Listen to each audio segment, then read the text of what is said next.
I recently rewatched season 2 so I could be really fresh for this. You're better than I am. I should rewatch tonight. You lived it. Yes, I did. I lived it and I watched it live. Oh, there you go. See?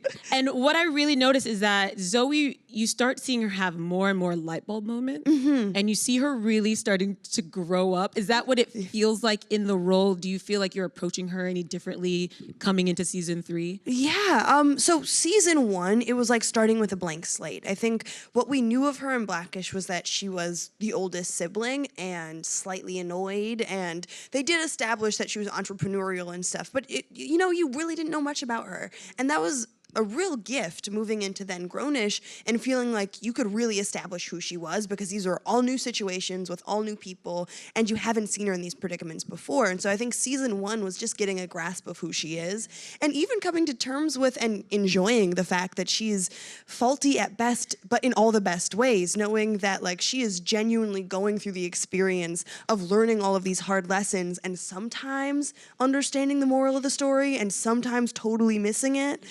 But that's life. And so then season 2, I felt like we moved in with more of like an idea of who she is. And season 3, I think, is a similar relearning of the character, because I feel like compared to in all the seasons, this is her next biggest leap in terms of what she's doing as it pertains to growing up and how she's approaching school. There's actually an ongoing joke because almost every scene ends, or any like big scene ends with "this lands on Zoey."